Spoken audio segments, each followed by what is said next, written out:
दोस्तों आज है चैलेंज का तीसरा दिन और हम आ गए हैं वापस से अपने अपडेट्स के साथ में। और यहाँ पर अभी कुछ नए अपडेट्स आए हैं जिनके ऊपर आज हम बात करेंगे और उम्मीद है आपको इंटरेस्टिंग एक्साइटिंग लगेंगे। इसमें सबसे पहला अपडेट जो आता है वो आता है टोनियो बर्टन की ओर से। टोनियो बर्टन जो एक फॉर्मर 212 कॉम्पिटिटर रह चुके हैं, पिछले साल इन्होंने मेंस ओपन में ट्रांजिशन मारा था। तो जैसे ही आए इन्होंने कुछ बड़े अच्छे खासे प्रो शोज़ खेले जिसमें सेकंड थर्ड इनकी प्लेसिंग रही। और फिर आप में से बहुत लोगों को याद नहीं होगा कि पिछले साल का जो लीजेंड स्पोर्ट्स फेस्टिवल था ना, वो इन्होंने जीता था और उसमें फर्स्ट आए, ओलंपिया के लिए क्वालिफाई हुए, लेकिन ओलंपिया में हो गई इनकी हालत खस्ता और सीधा 16वीं प्लेसिंग पर आ गए, जिसके बाद कोई प्लेसिंग होती भी नहीं है। फिलहाल खेलने के लिए उतरने वाले हैं न्यूयॉर्क प्रो 18 दिन बाद। तो ये इनका अपडेट है, ये इनकी बॉडी है। फिलहाल अगर आप देखोगे ना इनकी फिजिक को, तो आपको ये फिजिक एक मेंस ओपन बॉडी बिल्डर के हिसाब से लगेगी, बहुत ही छोटी, बहुत ही नैरो और कम मसल मास वाली। खास तौर से अगर आप देखो तो टोनियो की ना लैट्स बहुत ही ज़्यादा स्मॉल है, उनकी अपर बॉडी को जो छोटा कर देते हैं, लैट्स बहुत ही स्मॉल है। आपको फिलहाल इनके जो अपडेट्स है उसमें इनके लेग्स भी बहुत स्मॉल लग रहे होंगे, काइंड ऑफ लाइक आपको एक ना एक क्लासिक फिजिक ज़्यादा लग रही होगी, मेंस ओपन नहीं। पर जब ये स्टेज पे उतरते हैं तो थोड़े से अच्छे दिखते हैं, ज़्यादा राउंड लगते हैं, जिस वजह से मसल्स में सेपरेशन बढ़ता है और साइज़ एक अच्छा दिख जाता है। बहुत खतरनाक नहीं है, ऐसे साइज़ वाले एथलीट नहीं है जो बिग रैमी, ब्रैंडन करी के साथ, निक वॉकर के साथ में खड़े हो पाए। लेकिन इनको अभी खास तौर से अपने लैट्स को बड़े करने की ज़रूरत है और अपने ज़रूरत है इनको आर्म्स को बड़ा करने की। कुल मिलाकर के अपनी पूरी बॉडी में इनको साइज़ ऐड करने की सख्त ज़रूरत है। तो दोस्तों साइज़ ऐड कब होता है? जब आप ऑफ सीज़न लगाते हो, और ऑफ सीज़न लगाने की इनकी आदत है नहीं। पिछले साल इन्होंने कई सारे शोज़ खेले थे, कुल मिला के 4-5 शोज़, और इस बार भी इनके काफ़ी सारे शोज़ खेलने के प्लान है। अगर इस वाली न्यूयॉर्क को ये जीत जाते हैं तो फिर देखते हैं सीधा ओलंपिया में शायद ये दिखाई दे, तब तो एक ऑफ सीज़न लगा पाएंगे। लेकिन अगर इन्हें यही जल्दी है कि इन्हें ओलंपिया में इस साल क्वालिफिकेशन लेनी है किसी भी तरह, तो इस बार भी कई सारे शोज़ खेलते चले जाएंगे। ऑफ सीज़न लगाएंगे नहीं तो ग्रोथ होगी नहीं। लेकिन इतनी सारी खामियों के बाद अब इनकी तारीफ़ की बात, इनकी जो बॉडी है ना नेचुरली वो बहुत ज़्यादा ड्राई और हार्ड है। आपको हमेशा इनकी बॉडी के अंदर ना एक ड्राइनेस मिलेगी, चाहे ऑफ भी आ जाए, चाहे ये पीक भी हिट ना करे उस दिन, लेकिन बॉडी में एक ना हार्डनेस, ड्राइनेस रहती ही है। स्किन मोटी दिख सकती है अगर उतना ज़्यादा ही लीन इनफ भी ना है, लेकिन एक वो ड्राइनेस इनकी नेचुरल है। तो ये उनको एक गिफ्ट है। फिलहाल बहुत ही ज़्यादा वेस्कुलर भी लग रहे हैं पोज हिट करते वक्त अपने लेटेस्ट अपडेट में। और ये इनकी फिजिक, आपको लगता है न्यूयॉर्क प्रो जैसे एक बड़े शो को ये जीत पाएंगे? और जैसी लाइनअप पूरा अनाउंस होगा तब और हमें एग्जैक्टली पता लगेगा कौन कौन उतरने वाला है। उसके बाद अगले एथलीट पे चलते हैं और यहाँ पर बात करते हैं हम लोग ब्रियॉन एंसले की। तो जैसी कहानी मैंने अभी आपको टोनियो की सुनाई, कुछ वैसी ही कहानी ब्रियॉन एंसले की भी है। साइज़ की एक भारी कमी। अब साइज़ की भारी कमी इसलिए क्योंकि क्लासिक फिजिक एथलीट्स के बीच में भी छोटे दिखते थे, पर ब्रियॉन ने अब एग्जिट आउट कर लिया उस डिवीजन से और ये आने वाले हैं इस साल 212 में। तो 212 के हिसाब से ब्रियॉन का ये है अभी का करंट फिजिक अपडेट जो आप देख रहे हो। वैक्यूम शॉट ये हिट कर रहे हैं हंसते हुए, काफ़ी मुस्कुराते हुए। लेकिन साइज़ की एक लगेगी आपको भारी कमी, स्पेशली लैट्स की ही प्रॉब्लम इनके साथ में भी है। बहुत ही स्मॉल लैट्स है ब्रियॉन के। ऑल्दो जब स्टेज पे आते हैं तो इस एथलीट के जैसी हार्डनेस, इस एथलीट के जैसा पीक और वो कंसिस्टेंसी मैंने अभी तक शायद किसी एथलीट में नहीं देखी होगी। ब्रियॉन एंसले लास्ट टाइम कब ऑफ आए थे मुझे नहीं पता।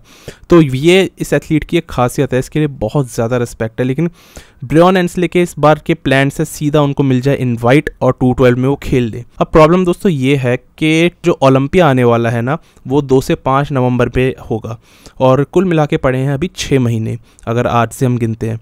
तो स्पेशल इनवाइट अगर मिलता है तो भी 6 महीने इनके पास में है अपने आप को और बड़ा करने के लिए। और अगर स्पेशल इनवाइट इनको नहीं मिलता और इनको कम्पीट करना पड़ गया किसी शो में, तो फिर इनके पास एक सेपरेट प्लान होना चाहिए। मतलब मेन चीज़ ये है, ये पूरी तरीके से अभी डिपेंडेंट है इनवाइट के ऊपर जो डैन सॉलोमन इनको दे सकते हैं। लेकिन ब्रियॉन एंसले का फिलहाल ये है कि एक आपको मेजर चेंज इनकी फिजिक में नहीं दिखेगा जब से ओलंपिया हुआ है। तो इसका मतलब अभी ये कोई एकदम प्रॉपर अपने ऑफ सीज़न के अंदर नहीं है। और 212 कंपेटिटर बनने और दिखने के लिए एक आपका ऑफ सीज़न में, चाहे आप हो या फिर आप प्रेप में हो, आप दिख जाते हो। एंसले अभी उस साइज़ में, उस थिकनेस के अंदर ही दिखाई नहीं दे रहे हैं। वो अभी भी एक क्लासिक फिजिक उनकी लुक ज़्यादा दिख रही है। और 212 में कब वो कन्वर्ट होंगे, सिर्फ डिवीजन चेंज होने से नहीं, एक बॉडी भी चेंज होनी ज़रूरी है। तो 6 महीने मैंने आपको तब बताया अगर इनको इनवाइट मिल गया। नहीं मिलता है तो देखते हैं क्या होता है। फिलहाल ब्रियॉन वैक्यूम हिट कर रहे हैं, काफ़ी अच्छे लग रहे हैं, लेकिन देखना होगा क्या करेंगे इस साल, या फिर शायद स्किप ही ना कर दे ओलंपिया को। तो ये था इनका फिजिक अपडेट अभी का। आप बताओ, आप इम्प्रेस हुए हो इनके अपडेट से? इसके बाद दोस्तों अगर अगले अपडेट पे अपन चले तो वो आता है यहाँ पर मनोज पाटिल के ऊपर। अब मनोज एक बहुत ही पॉपुलर एथलीट हमेशा से ही रहे हैं और मेंस फिजिक में मनोज पाटिल का नाम काफ़ी ज़्यादा जाना जाता है। तो इन्होंने पिछले साल कम्पीट नहीं किया था, लेकिन इस साल ये 6 हफ्ते बाद उतरने वाले हैं शेरू क्लासिक में जो दिल्ली में होगा। तो मनोज ने फिलहाल अपनी ये फिजिक दिखाई और मोस्ट मस्कुलर ये करते हुए नजर आ रहे हैं, जिसके अंदर आपको इनके डेल्ट्स, इनकी चेस्ट अच्छे से दिखाई देगी। फिलहाल मनोज जब से प्रो बने हैं तो इनके बाद में कई सारे इंडियन एथलीट्स प्रो बने हैं मेंस फिजिक के अंदर, मतलब तब से लाइन ही लग गई है। और एक वो कंपटीशन मनोज पाटिल ने अभी तक नहीं करा बिल्कुल नए एकदम प्रो एथलीट्स के साथ में, क्योंकि हर साल इतने सारे बन जाते हैं, इस साल भी बन जाएंगे अभी जैसे ही दिल्ली के अंदर प्रो शो होगा। तो अब देखते हैं मनोज पाटिल जब दोबारा उतरेंगे स्टेज पे काफ़ी समय बाद तो कैसे वो दिखेंगे।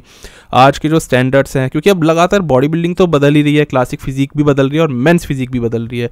अब इंडिया में किस तरीके से जो जजेस हैं यहाँ पर जज कर रहे हैं और क्या उनके एग्जैक्ट रिक्वायरमेंट्स है, क्या मनोज पाटिल उसमें फिट हो पाएंगे, ये तभी पता लगेगा जब हम उनको इस बार स्टेज पे देखेंगे। तो अब 6 हफ्ते बचे हैं और मनोज पाटिल के फैंस के लिए ये काफ़ी ज़्यादा एक अच्छी न्यूज़ है कि वो कम्पीट करने वाले हैं। फिलहाल ये एक फिजिक अपडेट भी उन्होंने अपना डाला।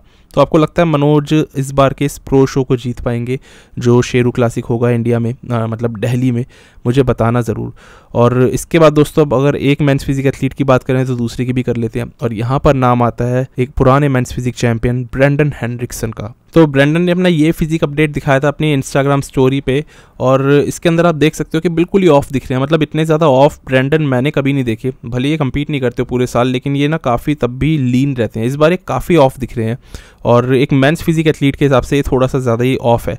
लेकिन कंडीशनिंग और वापस से उस प्रेप मोड में आने के लिए इन सब लोगों को पता है कि इतने टाइम बाद इनको अपनी प्रेप स्टार्ट करनी होती है, तो वो तो इनके लिए बच्चों का खेल है। लेकिन ब्रेंडन अभी ऐसी इनकी जो फिजिक है देख करके पता लग रहा है कि ये किसी प्रो शो की तैयारी में भी नहीं है, ये डायरेक्ट खेलेंगे जहाँ तक है ओलंपिया ही। और वैसे सही बताऊँ तो ज़रूरत भी नहीं है, क्योंकि ये ओलंपिया के लिए ऑलरेडी क्वालिफाइड है। ये पहले ही 3 बार मेंस फिजिक चैंपियन रह चुके हैं, तो इनको ज़रूरत किसी भी चीज़ की नहीं पड़ेगी। देखते हैं ये कब जब ओलंपिया में दिखेंगे तो ये कैसे दिखेंगे, क्योंकि इनकी फिजिक में एक ड्रास्टिक इंप्रूवमेंट भी मुझे लगता है तभी आएगा जब ये बिल्कुल शो के क्लोज होंगे, और तब एक साइज़, एक थिकनेस जो भी इनकी बॉडी की होगी हमें वो पता लगेगी।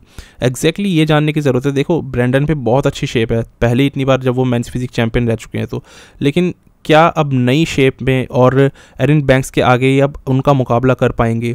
क्या एरिन के जो एक स्ट्रॉन्ग पॉइंट्स है वहाँ पर ये उनको चैलेंज कर पाएंगे, या एरिन के वीक पॉइंट्स को एक्सपोज करके समझ के और वहाँ पर उनको चैलेंज कर सकते हैं? क्योंकि ब्रेंडन के पास कोई कमी नहीं है किसी भी चीज़ की, लेकिन छोटी छोटी सी चीज़ें होती है जो जजेस को किसी और एथलीट की पसंद आ जाती है और उसी को चैंपियन बना देते हैं। तो यही चीज़ समझने की ज़रूरत है इनको, इनके कोच नील हिल को, और उसी के अकॉर्डिंग फिर आई थिंक वर्क करेंगे। मेंस फिजिक में क्या ही है, मतलब आपको छोटी छोटी सी चीज़ें ट्विक करनी होती है, जैसे बॉडी बिल्डिंग में है वैसा ही मेंस फिजिक में है। लेकिन मेंस फिजिक में ये चीज़ें थोड़ी सी और आसान होती है as compared to bodybuilding, because already जब एक इंसान चैंपियन बना हुआ है ना तो उसको बहुत ही थोड़े चेंजेस करने होते हैं जीतने के लिए।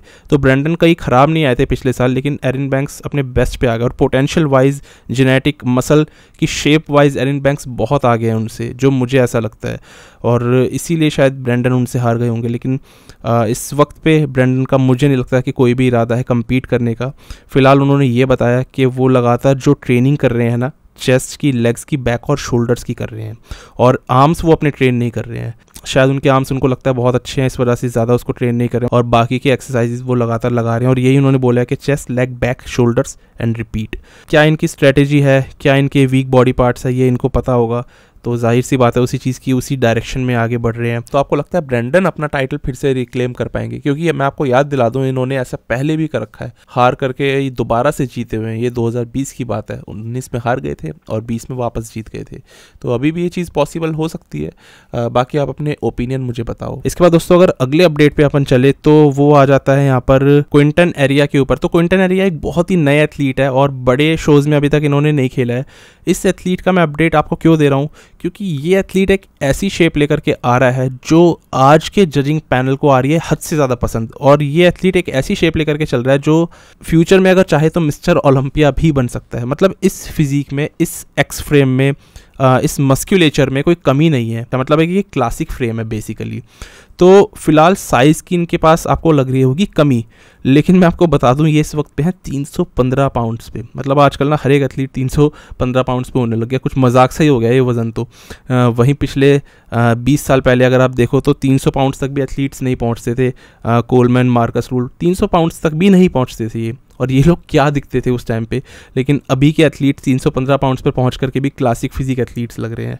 तो कुछ अजीब सा ही हो रहा है बॉडी बिल्डिंग में, और साइज़ बहुत ज़्यादा नहीं दिखता है, लेकिन मसल का वेट या फिर बोन का वेट पर्टिकुलरली किसी एथलीट का कभी कभी ज़्यादा होता है। एक हाइट की भी एक बहुत बड़ी यहाँ पर फैक्टर आ जाता है। क्विंटन एरिया एक लंबे बॉडी बिल्डर है, लेकिन आप ये देख रहे हो इनके काफ्स कितने अच्छे हैं और बहुत ही ज़्यादा बड़े हैं, मतलब कुछ ज़्यादा ही साइज़ हो गया है। और अगर ये जब कंडीशन आएंगे तो यही काफ्स और बड़े दिखने वाले हैं। तो ये बॉडी बिल्डर में ना सारी मसल्स दिखेंगी आपको विद एन एक्स फ्रेम। और अच्छी बात इसके ऊपर एक और आ जाती है कि इनके कोच हैं Matt Jensen. Matt Jensen size put on करवाने के मामले में जाने जाते हैं। निक वॉकर का साइज़ बहुत जल्दी उन्होंने पुट ऑन करवाया। शॉन क्लैरिडा को देख लो, डेलिस मकारवर भी इसी केस में, इसी लीग में आते थे, और क्विंटन एरिया भी मुझे लगता है साइज़ काफ़ी अच्छा पुट ऑन कर लेंगे। अब फ्रेम बहुत अच्छा होने के कारण ना इस एथलीट के पास पोटेंशियल ज़्यादा है ऊपर जाने का, और मुझे लगता है ये एथलीट बहुत अच्छा दिखने वाले आने वाले टाइम में। तो फिलहाल इनका कोई कम्पीट करने का स्टेटस नहीं है, लेकिन ये इनका फिजिक अपडेट है। तो जैसे कोई भी शो खेलेंगे हमें पता लग जाएगा इस साल। तो आप बताओ आपको लगता है कैसा इस एथलीट का फ्यूचर। इसके बाद दोस्तों अपने फाइनल अपडेट पे आगे बढ़ते हैं, और यहाँ पर आते हैं विलियम बोनैक। अब विलियम बोनैक ने फिलहाल कोई एक इंटरव्यू दिया था मसल एंड फिटनेस पे, और उन्होंने ये बताया कि जैसे कि इस साल तो वो नहीं खेलने वाले हैं, वो अगले साल ही खेलेंगे। और विलियम का ये कहना है कि उनको जजेस ने इस आर्नोल्ड क्लासिक के बाद ये फीडबैक दिया कि उनको 20 पाउंड्स की मसल गेन करने की ज़रूरत है।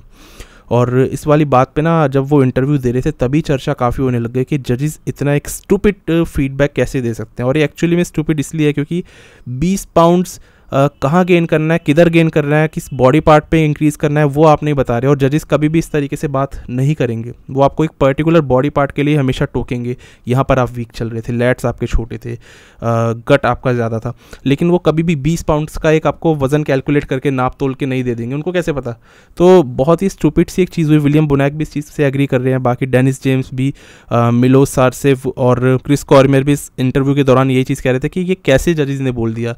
और ये बात बताते हैं विलियम बोनैक को उनके कोच चैड निकोल्स के 20 पाउंड्स का एकदम मसल मास आपको गेन करवाने की ज़रूरत है। वहीं विलियम ने हाथ खड़े कर दिए कि मेरे बस की नहीं है, मेरे से नहीं होगा। फिलहाल विलियम बोनैक दोस्तों एक ऐसे मूड में है कि ना थोड़ा सेफ खेल रहे हैं वो गेम को, और उनका ये कहना है कि इस साल वो बिल्कुल नहीं खेलेंगे ताकि वो अपने पूरे सिस्टम को क्लीन कर सके, क्लीनिंग फ्रॉम स्टेरॉयड और जितना भी अभी तक वो लगातार एक प्रेप पे चल रहे थे, उस वजह से जो एक उनकी बॉडी पे स्ट्रेस आया, उनके जॉइंट्स पे स्ट्रेस आया, उन सारी चीज़ों से फिलहाल वो हील कर रहे हैं।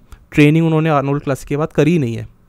और विलियम बोनैक का ये कहना है कि पिछले कुछ सालों से ऐसा हो रहा है कि जब वो प्रेप कर रहे हैं ना, पीक उतने अच्छे से नहीं कर पा रहे हैं। और ये एक इस साल का काफ़ी बड़ा रीज़न था कि विलियम का एक favourite body building show Arnold classic जैसे बड़े शो में भी, जहाँ पर उनकी पकड़ अच्छी खासी है, वहाँ पर भी वो इस साल फेल हो गए और 7th नंबर पे चले गए। तो 7th नंबर इनका वर्स्ट नंबर आज तक करा है। विलियम ने बताया इसके पीछे की सबसे बड़ी वजह रही कि उनका जो माइंड है ना, उनके साथ में गेम्स खेलता है। मतलब जैसे उनके कोच चैड निकोल्स, उन्होंने एक ट्रेनिंग प्लान दिया, उन्होंने एक पीक वीक करने का प्रोटोकॉल बताया, पर विलियम ने कहा नहीं, मैं ना अपने हिसाब से कुछ गड़बड़ियाँ कर देता हूँ और अपने हिसाब से चेंजेस कर देता हूँ, ये सोच के कि मैं ज़्यादा बेहतर इन चीज़ों को हैंडल कर सकता हूँ, मैं अपनी बॉडी को समझता हूँ कि उसको क्या एग्जैक्ट चीज़ की उस वक्त पे रिक्वायरमेंट है। तो विलियम के अपने प्रोटोकॉल्स और कोच के उनके प्रोटोकॉल्स के ना बीच में एक मेल नहीं हो पाता, आपस में वो प्रोटोकॉल्स क्रॉस कर जाते हैं बहुत बार। तो कहीं कहीं पर ना वो अपने आप से डिसीजंस ले लेते हैं, और इस वजह से ना हिट एंड मिस वाला आजकल उनके साथ में मामला चल रहा है। जबकि विलियम बोनैक पीक मिस कर दे, ये बहुत ही रेयर आप सुनोगे, पर उन्होंने कहा मेरे साथ यही सारी चीज़ें हो रही हैं,